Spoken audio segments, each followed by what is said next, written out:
I'm singing cause I've just had enough. I've had enough. I've had enough. Adam qui est venu faire un travail pour que l'homme puisse rentrer dans son état initial. L'homme qui a tout perdu dans le jardin d'Éden, cet homme aussi, Dieu est venu le récupérer et le ramener dans son état initial qui est l'état adamique. C'est un homme qui doit dominer, c'est un homme qui doit régner, c'est un homme qui prend possession. C'est un homme qui contrôle tout, c'est un homme qui peut nommer les animaux, c'est un homme qui est un gouverneur sur la terre. Dieu est au ciel, mais Dieu peut compter sur l'homme sur la terre qui règne à sa place. Amen. Amen. Alors pour ramener cet homme, l'homme qui était perdu, à sa première position, Jésus est venu pour payer. Et sur le plan spirituel, tout se paye par le sang. Amen. Donc, comme le sang de l'homme a été contaminé, Dieu a envoyé Jésus qui avait un sang non contaminé, un sang pur, un sang qui n'a pas connu de péché. Et quand il vient dans le monde, il commence à réparer tout ce que le premier Adam avait commis comme faute, afin que l'homme puisse récupérer sa position. C'est Jésus qui arrive, il est bébé, il a 8 jours, on l'amène au temple, et pour la première fois, il va avoir une blessure, une plaie sur son corps. Ce sera la plaie de la circoncision. Et nous avons dit beaucoup de choses là hier par rapport à la circoncision. Quelque chose que Dieu vient, il vient couper dans le corps humain, il va récupérer l'homme dans cet état-là pour dire que c'est un signe d'alliance, mais la personne qui subit la circoncision souffre, pleure, mais quelque part, un signe de Dieu est resté sur son corps. Et nous avons dit que dans plusieurs domaines de notre vie, Dieu viendra pour tailler, Dieu viendra pour couper. C'est une opération qui fait trop mal. Tu peux pleurer, mais tu n'auras pas d'intervention parce que c'est une œuvre de Dieu. Mais le bénéfice, c'est que quand tu ressors de la maison ou de la chambre noire où tu as pleuré seul, tu sors avec un nouveau nom, avec une nouvelle identité. Alors, Dieu, hier, nous a fait beaucoup bien et nous étions richement bénis. Aujourd'hui, nous allons voir une autre dimension de ce que Jésus a fait pour nous donner toujours un salut intégral.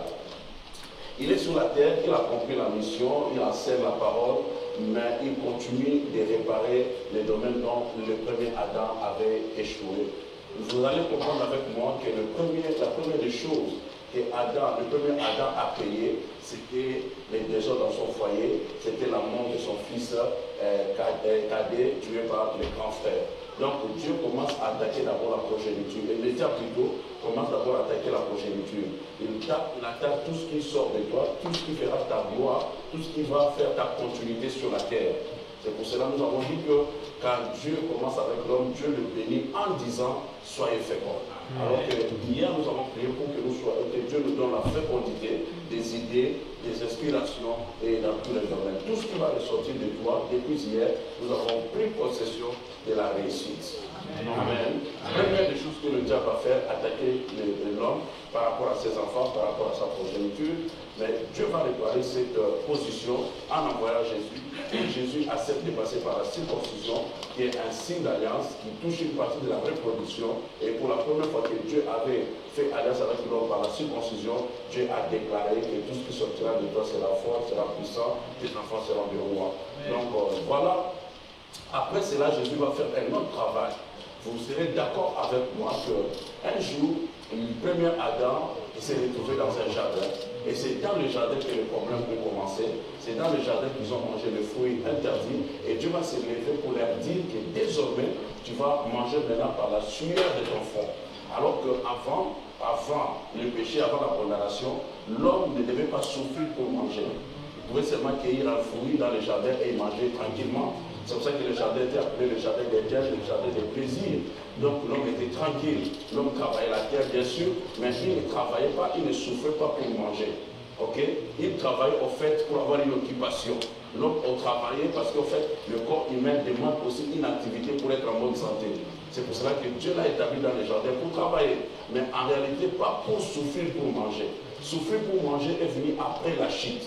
C'est pour cela que Dieu dira que maintenant c'est à la sueur de ton front que tu mangeras ton pain. Jésus arrive et il commence l'œuvre, il commence le ministère et il va aller aussi dans un jardin et c'est appelé maintenant le jardin de Gethsémani. Et dans ce jardin, Jésus va prendre quelques disciples avec lui, apôtres, et il va commencer à prier. Il prie pour préparer la croix, mais quand il va prier, la Bible dit qu'il est entré dans un état d'agonie. L'état d'agonie, c'est entre la vie et la mort. Donc quand il est dans cet état-là, et il est en train de prier, il est en train d'endurer tout ce que l'homme a subi ou continue de subir par rapport à la punition du jardin d'Éden. Mais la Bible va nous dire quelque chose, que maintenant en priant, les apôtres ont remarqué que sa sueur s'est transformée en grumeaux de sang. Et voilà, il y a des années, les scientifiques ne croyaient pas cela, on disait que c'était de la science-fiction. Mais avec des recherches actuelles, on a compris que c'est un phénomène qui s'appelle hématidrose. Si quelqu'un entre dans un état de stress très profond ou un état de colère, il peut se manifester qu'il y a déchirure de ses nerfs et puis la sueur se transforme en sang. Donc c'est prouvé aujourd'hui. C'est ce que les apôtres ont vécu avec Jésus dans le jardin de Gethsémani. Donc sa sueur s'est transformée en grumeaux de sang. Or, dans cet état-là, Jésus était en train de réparer une situation où Dieu avait maudit l'homme en disant « c'est à la sueur de ton front que tu mangeras ton pain ». Maintenant, quand Jésus prie et que sa sueur se transforme en sang, Jésus veut réparer cette situation afin que l'homme qui sera restauré ne souffre plus pour manger, mais l'homme travaille maintenant aisément et peut travailler aussi, peut avoir aussi des bénéfices. Parce que cela est appelé la grâce. Dieu est venu par Jésus inaugurer une saison qui est appelée la saison de la grâce. Si tu dois souffrir pour avoir quelque chose, ce n'est plus la grâce. Parce que la grâce veut dire que tu es favorisé. Donc quelqu'un qui est favorisé, en fait, ne fournit pas tant d'efforts, sinon ça sera ton œuvre qui t'a amené là-bas. Amen. Que tu vas sortir d'une saison où tu vas trop, où tu avais à l'époque l'habitude de trop souffrir pour avoir peu. Amen. Ce n'est pas ta partage, ce n'est pas ton héritage. Toi, normalement, tu es un homme de faveur. Un homme de faveur, c'est cet homme-là que Dieu prépare, où Dieu a dit, voici, vous verrez la différence entre ceux qui servent Dieu et ceux qui le servent. Si je commence, si je dois trop souffrir pour avoir quelque chose, j'ai la chose comme un païen. Il n'y a pas de différence. Okay? Et à ce moment-là, je ne peux pas témoigner de l'amour de Dieu ni du miracle de Dieu. Mais je viens pour inaugurer une saison dans la vie d'une personne où quand vous serez à 10 pour chercher du travail, on ne regardera pas seulement au diplôme, mais quelqu'un sera condamné de te faire du bien.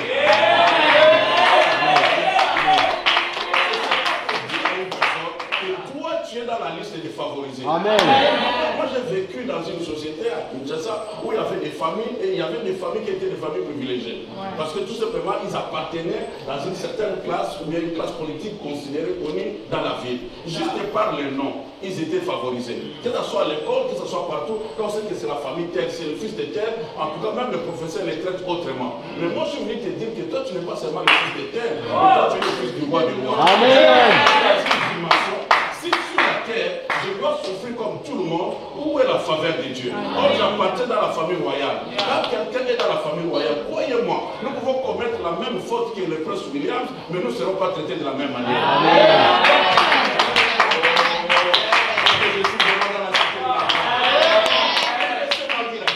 Tu dois prendre conscience que tu es fils d'eux. Tu appartiens dans la famille de l'excellence, la famille du roi des rois. Et dans cette famille-là, tu as aussi des faveurs. Et Jésus a payé pour toi. Vous allez remarquer dans la vie, il y a des personnes, vous allez faire la même spécialisation, mais lui, il va exceller dans ce domaine. Vous êtes tous des mécaniciens, mais il a juste réparé un moteur et avec ça, sa renommée commence à aller partout. Quelqu'un commence à parler, oh non, il a touché ma voiture, il est formidable et tout ça. Il gagne mieux que toi, mais vous avez fait la même formation. C'est ce qu'on appelle la faveur. Il y a beaucoup de couturiers, mais il y a ceux-là qui ont été favorisés dans la vie. Est-ce que quelqu'un me suit? Et nous, chrétiens aussi de la Nouvelle Alliance, très souvent nous avons tendance à dire que je dois souffrir, c'est à la sueur de mon front que je mange, mais nous oublions que c'était une parole de malédiction. Je ne dis pas qu'on ne va pas travailler, mais je dis qu'on ne va pas souffrir pour avoir quelque chose.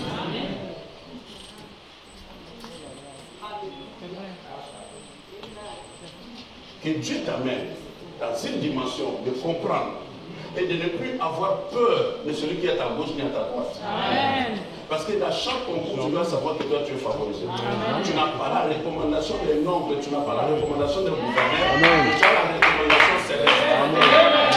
Je ne sais pas si t'es déjà arrivé, que tu entres quelque part, quelqu'un se sent forcé de te faire du bien. Et après, me pose la question, je ne comprends pas, je ne sais pas, mais je suis poussé de t'aider. Je sens que tu dois te favoriser. Et lui-même ne comprend pas pourquoi il doit le faire.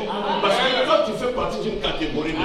Jésus a déjà payé pour toi. Il a été dans un jardin où tu as été maudit pour la première fois. Il a pleuré dans ce jardin, il a prié dans ce jardin, et sa sueur fut transformée en grumeau de sang. Or, son sang est pris pour préparer toute situation. Et la Bible va me dire, quand son sang, quand il priait, son sang tombait par terre. Oh, ça gêne. Parce que ce sang pouvait être suspendu en l'air, ça serait un problème. Or, quand Dieu avait parlé à l'homme pour la première fois dans le jardin d'Éden, il a dit que non seulement que toi, tu vas manger par la sueur de ton front, mais tout ce que tu mettras sur la terre, cela va te donner des épines et des ronces. Or, quand le sang de Jésus touche la terre qui était maudite devient bénie.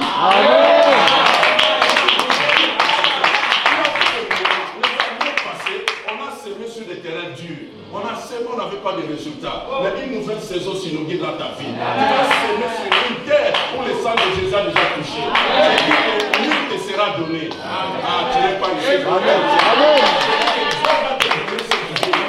Ce que tu feras va réussir parce que Jésus a déjà été avant toi et son sang a déjà touché la terre. Et maintenant, tout ce que tu verras, ça sera pour prendre possession.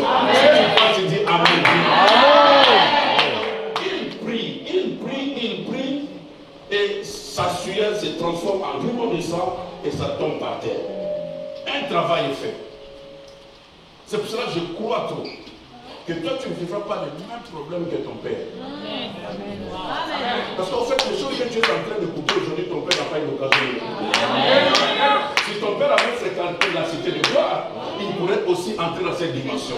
Or, Dieu t'a amené en fait que tu écoutes ces choses et que tu sois révolutionnaire dans ton esprit, parce qu'à partir de toi, une histoire change.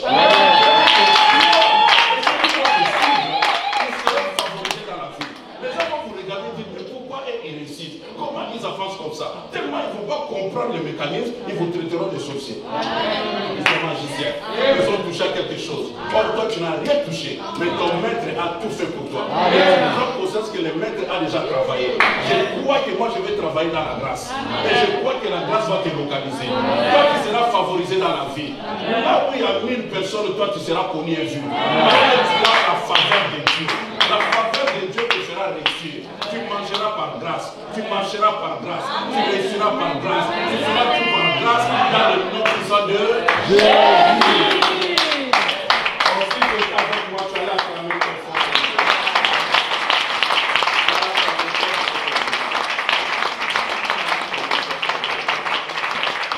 Que Dieu nous aide. Qu'est-ce qu'il faut que les uns réussissent facilement et les autres difficilement? Même formation, même niveau. Parfois, tu as des capacités plus que même celui-là. Mais parce qu'en fait, il y a quelque chose qui te manquait, c'est la grâce. C'est la faveur. C'est la faveur. Comment tu dois mettre beaucoup d'années, 10 ans, pour avoir quelque chose? Dieu doit accélérer ta vie. Souffrir, même petit salaire. Mais de ceux-là qui font un petit travail, ils gagnent plus. Il n'a pas trop transpiré, mais il a plus que toi qui as beaucoup transpiré. Or, il y a quelqu'un qui a transpiré à ta place. Oh, que Dieu nous aide. Si la faveur de Dieu te distingue. Et non seulement te distingue, même ta famille, tes voisins vont remarquer que toi tu es différent. Toi tu ne fais pas des choses comme tout le monde. Ce que tu touches est béni. Ce que tu fais avance. Parce que tu as la faveur de Dieu. Et tu crois à cette parole que Jésus a payé pour toi. Il a souffert pour toi. Et je suis venu encore dire une chose à une personne. Vous savez qu'avec des problèmes et des soucis, nous avons des maladies qu'on appelle des maladies psychosomatiques. Et ce sont ces maladies-là qui dérangent trop le corps. Quelques-uns disent 90%, 95% des maladies sont des maladies psychosomatiques, des maladies de pensée. Tellement qu'on se soucie trop. Même en Europe maintenant, il y a des jeunes qui font des crises, AVC, crises cardiaques. Beaucoup partent avant l'âge. Alors Jésus a dit que certes il a un homme de se mettre dans les soucis. Parce qu'en fait, même si tu te mets dans les soucis, tu n'ajouteras pas une coudée à ta vie. Ok? Et nous savons que Un chrétien soucieux, c'est un péché. Ça veut dire que tu ne fais pas confiance à ton Dieu.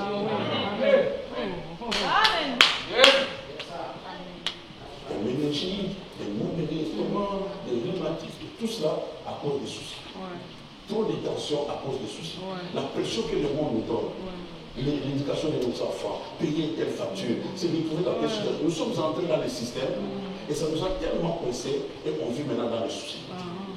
Il y a des personnes bien aimées dans le Seigneur qui ont des blessures intérieures aussi. Tellement il a été blessé dans son enfance, qu'on le veut ou non, il finira par être blessé. Que l'Église aide les jeunes qui vont se marier à être guéris de leurs blessures pour ne pas blesser cet homme-là, pour ne pas blesser cette fille-là. Parce qu'il y a des personnes qui sont bonnes. Ce sont des personnes qui ne sont pas mauvaises en réalité. Mais à cause des choses enfouies dans leur vie, des négatifs, il finira toujours par faire du mal. On a fait un sondage aux Amériques pour voir que beaucoup de couples noirs battaient plus leurs enfants que les couples blancs. Et quand ils sont allés très loin pour faire des recherches, ils ont trouvé que c'était seulement question que ces enfants noirs ont vu la plupart leurs parents se battre. Et quand même on a été à l'université, mais son âme, son sang a été contaminé par ce qu'on a vu dans son enfance, dans sa maison. Et quand il veut ou non, une fois comme ça, il va se lever la main et taper sa femme. Bien qu'il soit éduqué. Parce que c'est quelque chose qui est enfoui dans la personne. Il y a tellement de chrétiens, il y a tellement de personnes parmi nous, on peut chanter ensemble, danser ensemble, mais on rentre dans sa chambre, on pleure. Il y a des situations à l'intérieur qui nous ont blessés. Alors quand Jésus pleure et prie à la croix, jusqu'à ce que les sangs qui ne se voyaient pas, qui étaient à l'intérieur, puissent se manifester, il guérissait aussi les blessures intérieures. Amen. Ce dont on souffre à l'intérieur, Jésus est en terre. Et parce que tout cela, ce n'est pas seulement à nous donner des maux de tête, et c'est comme cela que cela s'est manifesté par son fort. Je prie Dieu que quelqu'un dans cette assemblée, après ses assises, puisse dormir en paix. Amen. Et se lever en paix. Amen. Quelles que soient les situations qui seront devant toi. Dors en paix. Amen. Et tu te lèveras en paix. Amen. Plus des maux de tête, plus des migraines, parce que tu dois déposer ta tête sur la poitrine de Jésus. Amen. Je crois que si tu vas faire confiance à Dieu, Dieu va se tourner vers toi. Amen. Et Dieu va te sauver et guérir tes problèmes. Amen.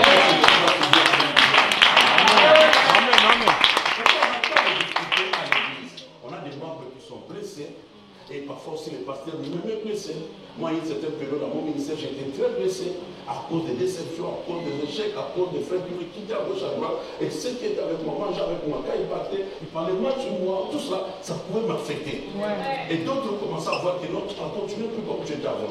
J'avais même du mal à former d'autres personnes parce qu'ils disaient, on va te former demain, après demain, tu vas te lever contre toi. Or, ça commence à influencer mon caractère.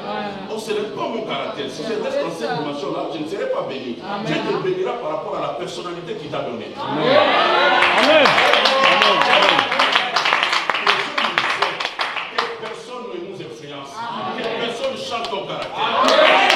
Est-ce que tu sais, si j'ai un problème avec ma soeur, elle peut faire sa vie, elle est tranquille, elle sait qu'elle m'a blessé, elle est partie. Mais chaque fois que je le verrai dans la vie, ça influence mon humeur. Je suis dans une fête, je mange mon poulet, tout cela, je vois la personne, je suis choqué. Donc automatiquement ta vie est conditionnée par la personne. Et si cette personne veut te faire du mal, à chaque fois que tu seras dans la joie, elle fera tout pour passer devant toi et changer complètement ton humeur. Mais je suis venu te dire que je refuse cela. Et c'est là où ça suffit de transformer en démon et sang. Or, dans l'histoire, et surtout que je suis en Italie, quand tu vas en Italie, dans les vieilles villes, les frontières étaient limitées par des jets de pierre. Et c'est là où on sentait que cette ville s'arrête ici et une autre commence. Donc en fait, quand Jésus prie, Jésus laisse la limite où là où ils étaient, les territoires, la zone de confort où ils étaient, il se déplace, il va très loin, au-delà des frontières, et il se met à genoux, commence à prier. Ça veut dire que là où on ne pouvait pas arriver, parce qu'on était condamné par rapport à l'état du premier Adam, le deuxième Adam, avant de transformer toute chose, il va au-delà des frontières. Pour cela, je crois que moi j'irai au-delà de là où s'est arrêté mon père. Mon Dieu, parce qu'il y avait des limitations dans nos familles, il y avait des limitations dans ma vie, dans mon fonctionnement. Mais quand Jésus arrive, quand Jésus se déplace, il se déplace avec moi. Avec tout mon cœur. Quand tu arriveras là où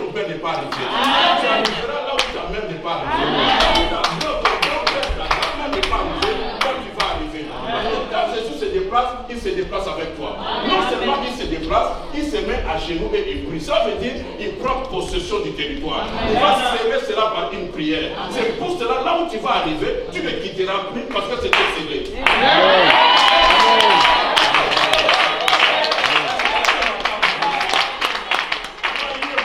Après ce programme de jeûne et prière, tu arriveras là où tu n'es pas arrivé. Ce sera des choses que tu n'as pas touchées. Tu vas t'amener au-delà des limites, au-delà des frontières. Avec un déplacement de jeûne et prière, Jésus est allé au-delà. Là où tu n'es jamais arrivé, l'argent que tu n'as jamais touché dans la vie, que Dieu commence à te le donner. Que tu commences à le toucher. Si tu ne veux pas, tu dis Amen. Tu ne te déplaceras pas seul. La Bible dit quoi? Seigneur Jésus, tu seras sauvé, toi et toute ta famille. Je vois un parent qui se déplace avec ses enfants. Tu te déplaceras avec ton mari. Tu te déplaceras avec tes enfants. Tu avais tout le monde dans la vie. La vie chrétienne, non seulement nous amène au ciel, mais nous positionne sur la terre. Avec le temps, quelqu'un te regardera et dira, je l'ai vu arriver à l'île. Mais de là où il était, et là où il est en train de partir, parce qu'ils ne savent pas que toi tu es une personne qui doit dépasser les frontières. Ici en France, on s'arrête ici, on fait des choses, mais c'est jusqu'à ce niveau, les églises à l'île. Non, non, non, non. Toi tu es d'une autre génération. Je suis venu te dire que toi tu dois aller au-delà. Toi tu iras au-delà des frontières. Toi tu iras au-delà des jets de pierre. Si tu le crois, tu dis Amen. Et je vois un parent qui n'a plus loin que ses grands-parents. Pourquoi c'est là? Parce que j'ai la volonté de Dieu. La Bible dit que nous devons aller de gloire en gloire. Onction en onction. De puissance en puissance. Et je te dis aussi financièrement, tu vas commencer à monter. Est-ce que tu sais, dans la vie, on ne traverse jamais la mer rouge des fois. Dès qu'on a déjà traversé la mer rouge, il faut attendre seulement au Jourdain. Cela veut dire qu'avec ces jeunes prières que nous faisons chaque année, nous sommes en train de déplacer les déplacements. Et de là où tu es arrivé, tu ne rentreras plus aux premières choses. Les souffrances, les manques que tu avais auparavant, toi là tu ne vivras plus cela. Ni tes enfants. Il y a un déplacement spirituel qui est en train de se faire dans ta vie.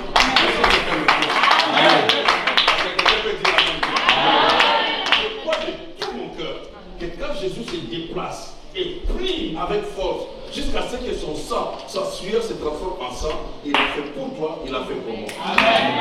On ne mérite plus de rester sur place. On ne fera plus de 100 pas. Toi, tu vas faire des pas de géant. Tu feras quelque chose de si insignifiant, mais il y aura un grand résultat. Parce que toi, tu vis sous la grâce. Tu ne vas pas souffrir comme tout le monde. Mais toi, tu seras couvert par la grâce de Dieu. Et en plus de cela, tu ne t'arrêteras pas quelque part, mais tu iras au-delà des frontières.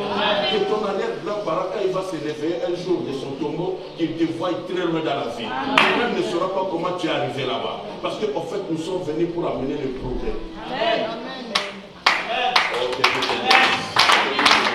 Amen. Est-ce que quelqu'un croit cela? Amen. Quelqu'un croit avec moi? Amen. On va faire une action prophétique. Tu te lèves là où tu es et tu te déplaces un peu. Tu te vois te déplacer avec Jésus. Maintenant, tu te dis à toi-même là où tu veux arriver. Si c'est un domaine financier, domaine de bonne santé, domaine d'élévation de ta famille, de tes enfants, déclare cela dans le nom de Jésus. Avant qu'on avance, fais cela prophétiquement. Pose cette action prophétique. Je me déplace avec Jésus. Je me déplace avec Jésus. Je vais au-delà des frontières. Je vais au-delà des limites financières dans ma vie. Je vais au-delà des limites de la grâce dans ma vie. Des limites de l'option dans ma vie. Je vais au-delà. Je vais au-delà des limites de mes parents. Je vais au-delà des limites de ma famille. Je vais au-delà des limites de ma tribu. Je vais au-delà des limites de mon peuple. Au nom de Jésus de Nazareth. Toi, tu me dis cela. Tu ne es pas comme tout le monde. Tu ne resteras pas dans les limites de ta nation. Tu diras au-delà des limites. Dans le nom de Jésus. Dans le nom de Jésus. Tu le crois avec moi, tu cries Amen.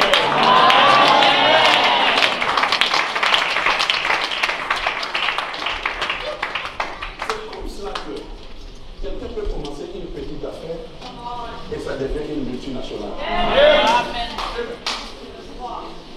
Ça a commencé un petit peu ici à Lille, mais ça touche toutes les nations. Amen. Tu as une notion des nations. Amen. tu iras, tu dois réussir. Jésus s'est déplacé avec toi. Amen. On ne va pas te cataloguer. Ah non, il est tel peuple. Ah, il est ivoirien, il est congolais. Il se limite là-bas. Non, non, toi tu es au-delà de Congo. Au-delà de ta nation. Toi tu es dans le royaume de Dieu. Que Dieu t'amène très loin. Que Dieu t'amène très loin.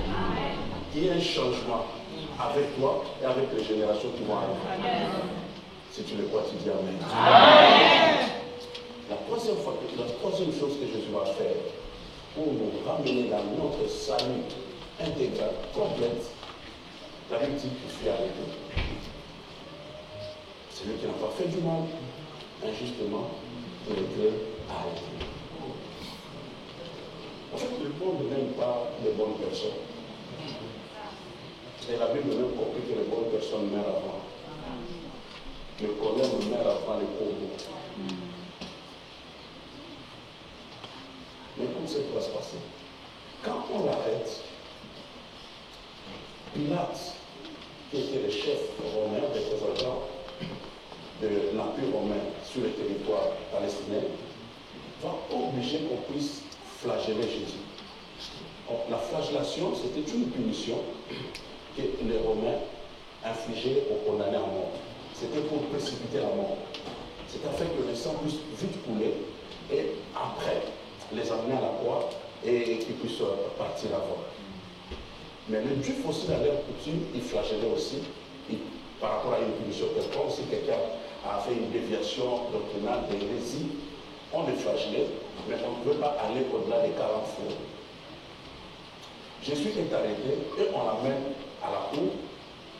Et comme un condamné à mort, on décrète aussi de les flageller. Mais la flagellation ne se passait pas aussi de toute manière. Il y avait un bois, on est allé au centre de la cour et les prisonniers devaient attraper ces bois-là. Ils livraient son dos et on commençait à les frapper. Mais Jésus est frappé par ces bourreaux. Ce sont des soldats romains, très méchants, très préparés. Et les fouets à 9 cordes. Et au bout de chaque corde, soit il y a des clous, soit on mettait aussi des fers. Donc quand on lui donne un coup, c'est déjà 9. Mais ils vont aller attraper sa chair. Et quand on retire le fouet, ça retire la chair et le sang aussi s'éclabousser de partout. Mais là, il a reçu beaucoup de coups. Mais il ne pouvait rien faire parce que c'est un condamné à mort. Il a donné son dos et on l'a livré, on l'a frappé et il souffrait comme ça, bien qu'il fût un innocent. Mais bien aimé dans le Seigneur, ce que l'ennemi ne sait pas, chaque fois qu'il voudra te faire du mal, il ne sait pas que toi tu es prophétique. Amen.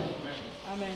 La Bible dit, c'est par ces métissures que nous sommes guéris. Or, s'il n'est pas blessé, il n'y aura pas de métissure. Amen. On devait le blesser. Mais celui qui te blesse ne sait pas que c'est par tes métissures que les autres vont bénéficier. C'est pour cela, je crois trop à la guérison divine. Amen. Quelle que soit ta maladie, en fait, ce que Jésus a fait, il a guéri toute maladie avant l'apparition de ta maladie. Amen. Avant que tu sois malade, Jésus avait déjà disposé ta guérison. Amen. Donc avant qu'il y ait les cancers, avant qu'il y ait les sida, il y avait déjà les blessures. C'est pour cela, quand quelque chose nous arrive dans le corps, nous pouvons aller auprès de Dieu et réclamer comme un fils qui possède le salut, sa guérison. La guérison, c'est ton partage. Tu as droit à être guéri dans le corps.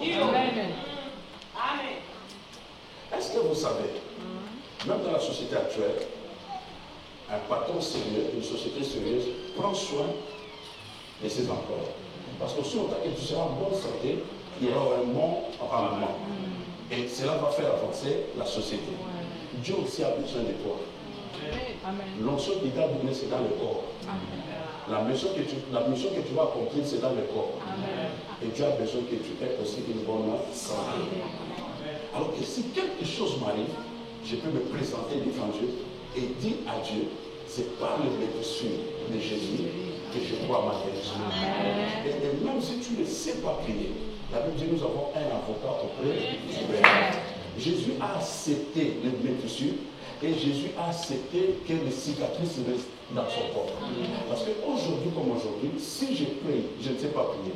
C'est le Saint-Esprit qui intercède pour moi par l'Esprit qui l'instrument mon Père. Maintenant, la Bible dit aussi que Jésus est notre avocat. Ça veut dire que quand toi tu demandes ta guérison, en réalité, Jésus, lui, sera comme le Père, Jésus le Fils, enlève son manteau et fait voir au Père les cicatrices. Et dès que le Père voit les cicatrices, il se souvient de la parole. Et c'est pas le maîtrise de mon fils qu'il est guéri. Tu n'es pas guéri parce que tu as fait des efforts, mais tu es guéri parce que Jésus a donné son don.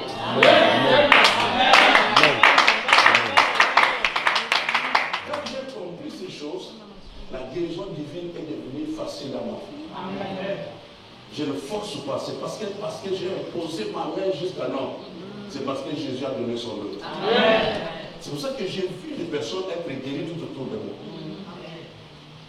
J'ai un interprète avec moi qui a été dans le sida pendant 4 ans. Dieu l'a guérie facilement. Elle vit jusqu'à présent, elle est en bonne santé. Il y a des personnes dont on a détecté qu'ils avaient 6 mois de vie de cancer. Que Dieu a fait grâce, aujourd'hui continue de vivre au-delà de 6 mois. Je crois de tout mon cœur que pendant ces programmes, et ce soir nous allons prier, quel que soit le nom de ta maladie, les blessures de Jésus sont suffisantes pour te guérir. Je parlais de mon fils aîné qui est dans la salle, donc je suis très à l'aise d'en parler. À 4 mois, on l'avait opéré à cœur ouvert. Petit bébé comme cela, on l'avait opéré. Parce qu'en fait, il avait un cœur dont le médecin expliquait, c'était compliqué, il y a quoi, je ne sais pas, ils appelaient ça tube, qui amène le sang et qui fait sortir le sang. Mais pour lui, il y avait un autre tuyau qui venait, mais qui ne servait à rien et qui déposait seulement le sang comme ça dans le cœur inutilement. Et cela pouvait faire qu'il grandissait avec un cœur qui devait grossir plus que sa taille. À un certain moment, sans le savoir, ça allait éclater puis il allait mourir.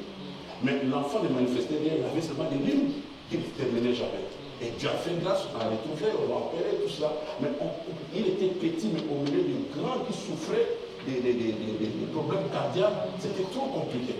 Et moi-même, comme parent, j'avais du mal à entrer dans la salle pour voir mon enfant. Et avec ça, on demande aux parents d'aller à la maison. Vous ne pouvez pas rester à l'hôpital parce qu'il n'y a pas de place pour vous. Mais il faut seulement appeler au téléphone pour avoir des nouvelles. Parfois, tu appelles, personne ne répond. Et puis l'hôpital dit, attendez seulement, c'est nous qui allons vous appeler. Donc vous allons vous appeler pour vous dire, si vous continuez de vivre, vous voulez partir. Il y a des situations dans la vie, tu ne vivras seul. Et c'est là où tu vas expérimenter Dieu. C'est là où tu vas connaître Dieu. C'est là où tu vas travailler ta vie. Je l'ai vu sortir de cette situation. Mais quelques temps après, mon 3e fils, dans le ventre de sa mère, on nous dira qu'il a un rein qui pourrit déjà. Et le petit sort très malade, chétif comme ça. Quand il vous respire ici, c'est toute la salle qui sent ça. C'est comme s'il partait déjà. Et dans le comble, pendant ces moments-là, sa mère, un jour, va changer de pampers, il trouve qu'il a des vers comme en Afrique. Donc, ça prouvait que d'autres organes étaient en train de pourrir, parce qu'on nous avait dit, avec tes temps que vous avez pris, d'autres organes sont touchés. Mais le Dieu de la Bible existe. Amen. Croyez quoi à Dieu. Chaque homme de Dieu qui passait à la maison lui demandait la prière par rapport à cet enfant. On s'aimait par rapport à cela. Nous-mêmes, on continuait de prier. Une année et 8 mois après, on nous a envoyé des policiers, des carabiniers à la maison pour nous arrêter. Parce qu'ils disaient que les parents ne pouvaient pas amener l'enfant à l'hôpital. Ils nous prennent, ils nous amènent à l'hôpital. On commence l'observation. Ils sortent, ils repartent, ils sortent, ils nous renvoient encore dans un autre hôpital grand, bien fait pour les enfants, spécialisé pour les enfants. Et le chef va sortir, me regarde en face. Il dit, messieurs, on ne sait pas ce qui se passe. En fait, regarde les clichés, regarde les photos qu'on avait prises. Quand l'enfant était dans le ventre de sa mère, il avait déjà un rein qui poussait. Avec ces temps que vous avez pris, nous avons d'autres organes déjà de pourrir. Les cœurs, les poumons et autres. Et mais regarde ce qu'on vient de tirer aujourd'hui. Il n'y a aucun problème de rein. Amen.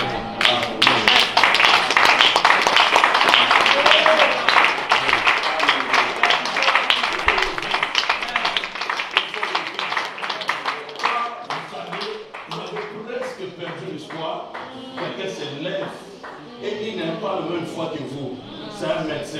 Mais qui vous dit, malgré sa taille là, il n'y a plus ces problèmes.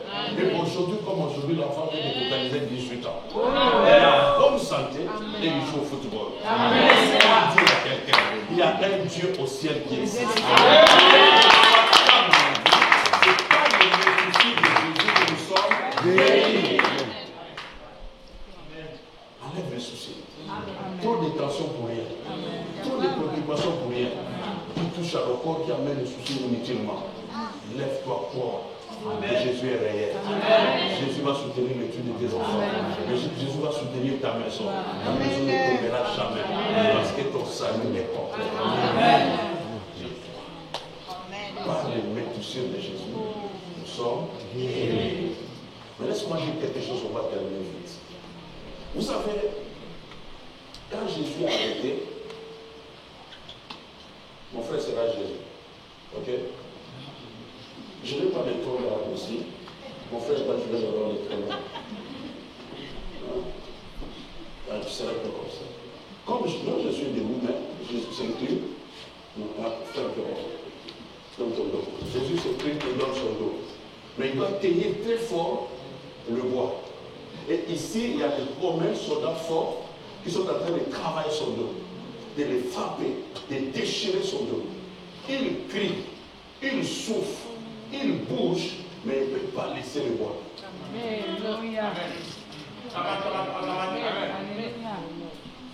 Malgré tout ce qu'il est en train d'endurer, mais il doit trop serrer très fort le bois.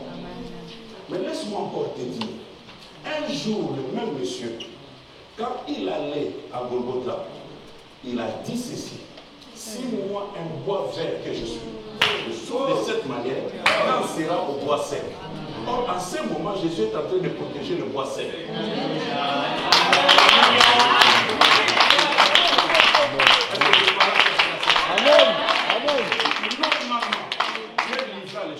On peut mettre le feu, tu vas brûler de moment à autre. Mais le bois vert, quand il souffle, il ne veut pas souffrir et que toi tu souffres en même temps. Mais il est en train de te protéger. Il est en train de te garder. Il dit que cela tombe sur moi, mais pas sur le bois. Le bois, je le protège, mais que moi je puisse en souffrir. C'est pour cela que tu ne souffriras plus parce que le bois vert a déjà souffert. Après que ce travail, on frappe, on travaille son dos. Il attrape le bois, mais en même temps, il protège sa poitrine. Il n'a jamais livré la poitrine. Il livre seulement le dos. Or, dans les langages bibliques, la poitrine c'est l'avenir. Le dos c'est le passé.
On s'est salué, on a parlé. Et de là, on s'est séparés.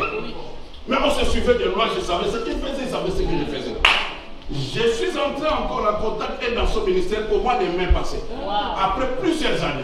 L'essentiel dans la vie, bien aimé, même si tu croises une personne pour la première fois, même si elle est en babouche, même s'il n'a rien, sois sensible. Tu ne fais pas.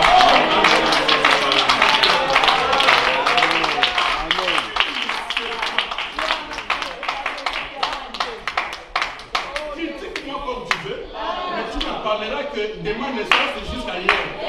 Parce que ça c'est le passé. Maintenant le passé, Jésus a payé pour ça. N'entrez pas par rapport à mon avenir. Ne parlez pas de mon lendemain. Est-ce que vous savez la manière de faire de Dieu? Dieu réserve toujours les bonnes choses pour le futur.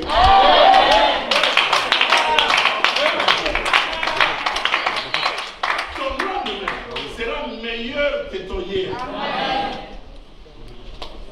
Est-ce que tu sais? Dieu dit, ne vous souciez pas du lendemain, car le lendemain prendra soin de lui-même. Vous savez, au-delà de cela, je raisonne de cette manière. Donc, avant que j'arrive demain mercredi c'est débris pour moi. Mercredi, je cherche déjà le pain, mercredi, je cherche déjà l'eau, mercredi, je cherche tous les moyens, toutes les choses que j'ai besoin pour vivre le mercredi. Parce que ce n'est pas moi qui ai choisi de vivre le mercredi.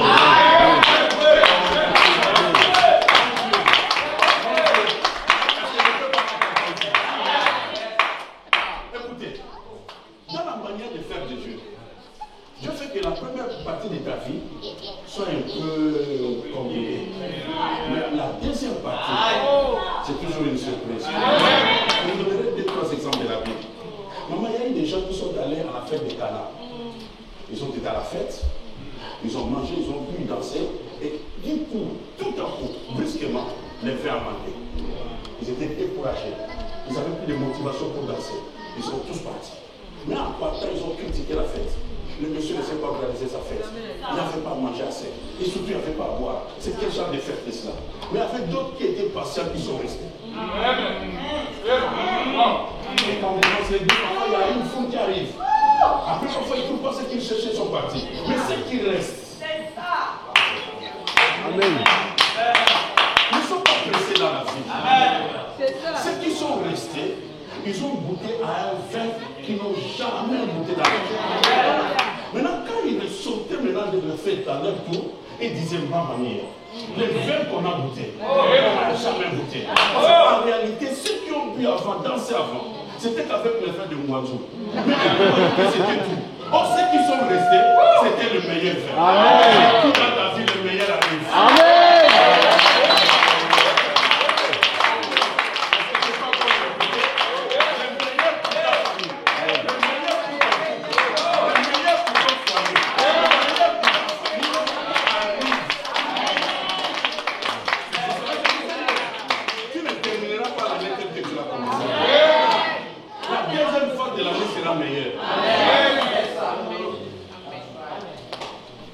Il y avait une autre fête.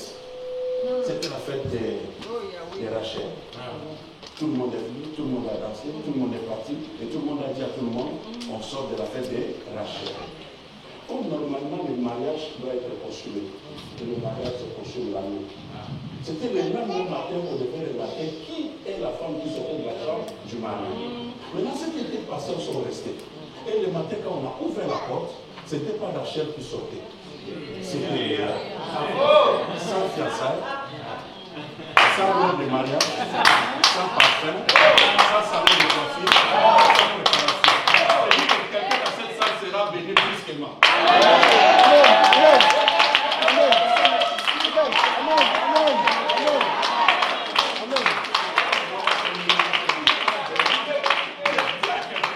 Tu seras surpris par Dieu. Alors que tout le monde il a fait des commentaires. C'est fini pour lui. Depuis qu'il est à Lille, rien ne va. Et vous pouvez partir en Europe. Vous êtes pressés. Il y a une partie que vous n'avez pas encore faite. C'est la meilleure partie. Dieu va faire de sortir la meilleure.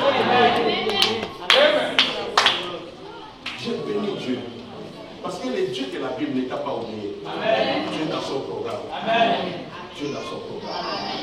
Et croyez-moi, bien-aimés dans le Seigneur, que tout ce qui est ton passé a été déjà réparé par Dieu. Le Dieu de la Bible ne serait pas un Dieu qui s'arrête au passé. Quand Dieu vient visiter une personne, Dieu nous parle en termes du futur. Dieu dira, je te bénirai, je te délivrerai.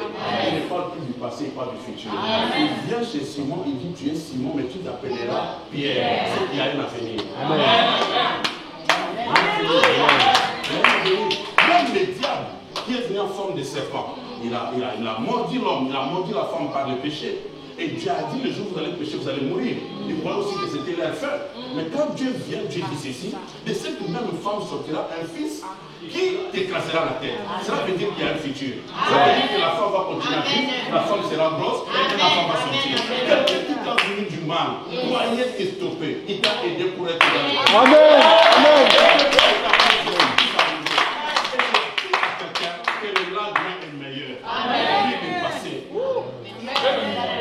Le passé a été traité par Dieu.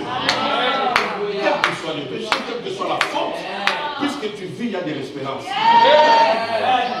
Si Dieu n'avait plus rien à faire avec toi, il n'allait pas te permettre d'être dans cette terre. Donc Dieu est en train d'écouter cette parole.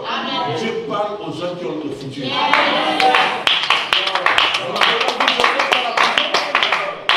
Joseph dans la prison se retrouve avec deux messieurs à côté. Il y a un monsieur qui doit être décapité, un monsieur qui va vivre. Maintenant, pour celui qui sera tué, Joseph lui explique seulement les règles. Il dit, écoute, toi, tu vas rentrer, mais après, on va te tuer. Il s'arrête là, il n'ajoute rien. Mais pour celui qui va vivre, il dit, écoute, toi, tu seras rétabli, tu vas servir le roi. Et il ajoute quelque chose, quand tu seras là, pense à moi. À celui qui a la vie, on parle un peu plus.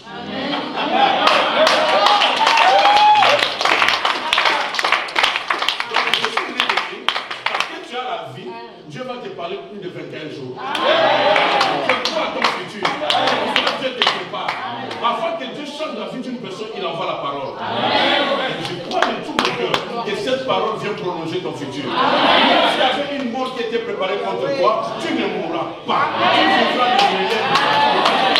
Tu iras en paix. Tu connaîtras une vieillesse heureuse. Tu verras les noms de tes enfants. Laisse un héritage aux enfants de Dieu. Je dis que toi tu vas mourir en paix. C'est toi-même qui vas demander à Dieu, prends-moi. Tu ne mourras pas par l'accident, tu ne mourras pas par la volonté de Dieu.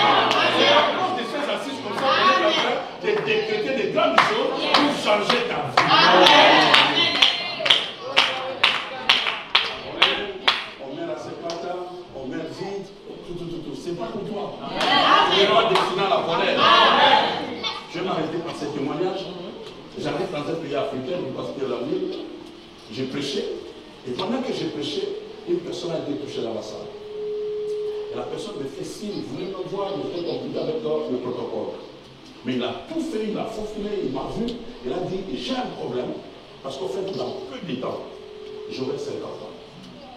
Et dans notre famille, depuis mon père, tout ce qui arrive à 50 ans meurt.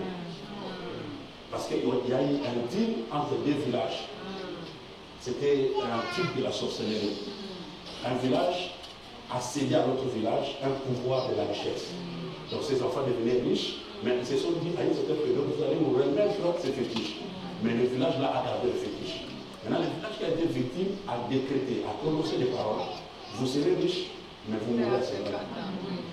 Et cela commence à se passer ainsi dans leur village. Et le frère aussi, son père était riche, il est parti. Lui-même aussi, mais il sentait qu'il avançait. Et dès qu'il m'a vu, je lui ai dit, bon, écoute, moi, ce que je sais, tu n'appartiens plus à ta famille d'origine. Tu es de la famille de Dieu. Mais je sais aussi une chose, que Jésus s'est dépassé d'un jet de pierre. Toi aussi, Jésus te prolonge la vie. Je lui ai fait sauter un fil que je traçais comme ça, il lit par terre, je dis, passe de l'autre côté, il est passé, j'ai dit, c'est fini, tu vas passer de cette manière. Maman, ce que nous faisons à l'église, c'est comme de la blague, mais ça change de vie.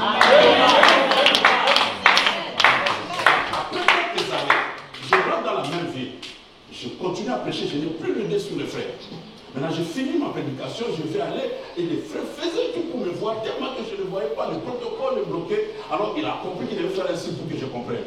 Il me fait signe, il me regarde, je le regarde, mais il ne sait pas dire, il dit 50 ans.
faveur, tes enfants vivront la faveur. Dieu d'ailleurs a préparé des personnes qui vont vous favoriser. Ton futur, le futur de ton foyer, de tes enfants, sont préservés. Il y a des promotions qui arrivent. Les gens seront surpris de te voir dans une position parce qu'ils ne connaissent pas ton futur. Car à cet dossier qui a pronostiqué sur ta vie. Jésus a protégé le futur. Jésus a protégé le futur. I'm singing cause I've just had enough. I've had enough. I've had enough. I'm singing cause I've just had enough.